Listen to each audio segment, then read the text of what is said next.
বর্তমানে আলোচনা এবং সমালোচনা। গত কয়েকদিন আগে গিয়েছে হিরো আলমকে নিয়ে আলোচনা এবং সমালোচনা। হিরো আলমকে কেন মারলো, হিরো আলম নির্বাচনে গেল কেন গেল, হিরো আলম এটা করছে সেটা করছে, হিরো আলম মূর্খ। এখন বিপি নুরুল হক নূরকে তো আর মূর্খ বলতে পারে না। বিপি নুরুল হক নূর তার মূর্খ না, সে তো অনেক বড় মাপের মোটামুটি ভালো একজন শিক্ষিত লোক। তো এই বিপি নুরুল হক নূর কে অনেকবার মারধর করেছে, এ পর্যন্ত নাকি 25 বার মারধর করা হয়েছে বিপি নুরুল হক নূরকে, এরকমটাই দাবি অনেক মানুষের। বা গতকালকে আমরা প্রথম আলোতেও দেখলাম যে বিপি নুরুল হক নূরকে এই পর্যন্ত 25 বার মারা হয়েছে, এখন পর্যন্ত একটার বিচার করা হয়নি বা বিচার পায়নি বিপি নুরুল হক নূর। তো এইদিকে রাশেদ খান অর্থাৎ বিপি নুরুল হক নূরের যে ছোট ভাই আছে বা গণ অধিকার পরিষদের যে রাশেদ আছে, সেই রাশেদ বলল যে 25 বার এই পর্যন্ত বিপি নুরুল হক নূরের উপর মারধর করা হয়েছে, এখন পর্যন্ত একটার বিচার আমরা পাইনি। শুধু তাই না, তিনি গতকালকে একটা বক্তব্যের মধ্যে বলেছে যে এই যে বারবার যে মারতেছে, এই যে বারবার যে বিপি নুরুল হক নূরের উপর যে হামলা করা হচ্ছে, হামলা করতেছে, এটার কারণ কি? এটার কারণ হচ্ছে যে বিপি নুরুল হক নূর একটা সময় কিন্তু ছাত্রলীগ করতো, হয়তো অনেকে এই বিষয়টা জানেন বা অনেকে জানেন না। তো বিপি নুরুল হক নূর একটা সময় ছাত্রলীগ করতো, ছাত্রলীগ থেকে বেরিয়ে আসছে। তো মাননীয় প্রধানমন্ত্রী শেখ হাসিনা তার নাকি ভবনে এই বিপি নুরুল হক নূরকে ডেকেছিল।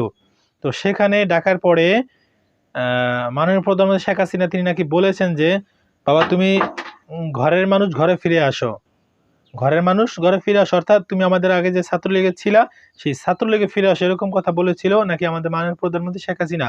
কিন্তু বিপি নুরুল হক নূর তিনি নাকচ করে দিয়েছেন, তিনি বলেছেন না, তিনি অনেক কথা বলেছেন, সেটা আবার বলতে চাই না, এটা অপেক্ষা রাখি না। এটা কে বলেছে? এই রাশিদ খান বলেছে। তো সত্য কতটুকু তাও আমি জানি না, তবে বিপি নুরুল হক নূরকে এখনো একদল মানুষ আওয়ামী লীগের দালাল বলতেছে। সত্য কিনা সেটাও জানি না। গত 5 থেকে 6 দিন আগে বিপি নুরুল হক নূরের বাড়িতে গভীর রাতে ডিবি গিয়েছিল। তো সেখানে যাওয়ার পরে মানে এই বিপি নুরুল হক নূর তিনি পুলিশকে কি কথা বলেছে, ডিসিকে কি কথা বলেছে সে কথা শুনেছেন। তিনি বলেছেন যে একজন মদখোর এই সেই বিভিন্নভাবে মানে তাকে গালাগালি করার চেষ্টা করেছে, ঠিক আছে। এর পরের দিনই দেখলাম তার উপর মামলা করেছে, হামলা করেছে। এরপরে দেখলাম তার সাথে সঙ্গীদের অনেক ধরে নিয়ে গেছে। যদি আওয়ামী লীগের আসলেই বিপি নুরুল হক নূর দালাল হয়ে থাকে, তাহলে এগুলো কি ভাই? এগুলো কি সাজানো নাটক? আমি জানি না ভাই, আপনাদের মতামত চাই, অবশ্যই কমেন্ট বক্সে লিখে যাবেন। তো যাই হোক, পরিশেষে একটা কথা বলবো, এই যে এতগুলো কথা বললাম, যদি কেউ মনে করে থাকেন যে আমরা আওয়ামী লীগের বিরোধিতা করতেছি, বিপি নুরুল হকের পক্ষ নিতেছি, তাহলে আপনি সম্পূর্ণ ভুল ভাই। আমি আওয়ামী লীগের বিপক্ষে না, আর বিপি নুরুল হক নূরের পক্ষে না। আমরা কারোর পক্ষে না, আমরা সবারই পক্ষে। কারোর পক্ষে না আবার কি, সবারই পক্ষে। যারা দেশ নিয়ে এগিয়ে যাচ্ছে, যেহেতু মানে আমাদের মাননীয় প্রধানমন্ত্রী শেখ হাসিনা দেশকে ভালোবাসে, দেশকে এগিয়ে নিয়ে যাচ্ছে, তো সেই ক্ষেত্রে অবশ্যই আমরা তার সাথে আছি, অবশ্যই থাকবো। যেহেতু আমাদের বাংলাদেশ যেই পরিমাণে এখন বর্তমানে উন্নয়ন হয়েছে, পদ্মা সেতু হয়েছে, এটা সেটা অনেক কিছু হয়েছে আলহামদুলিল্লাহ, তাহলে কেন আমরা তার বিরোধিতা করব? কেন আমরা তার বিরোধিতা করব সেটা বলেন।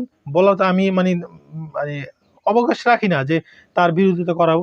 যেদিন দেখবো আমাদের উপর ছাত্রলীগের ছেলেমেয়েরা হামলা করছে বা আমাদেরকে অপমান করে কথা বলছে, অবশ্যই তাদের বিরুদ্ধে কথা বলবো। কিন্তু কোনো আজ পর্যন্ত কোনো ছাত্রলীগের ভাইয়েরা আমাদের সাথে খারাপ আচরণ করে নাই, তাহলে আমরা কিভাবে সেই ছাত্রলীগের বিপক্ষে আমরা কথা বলতে যাব?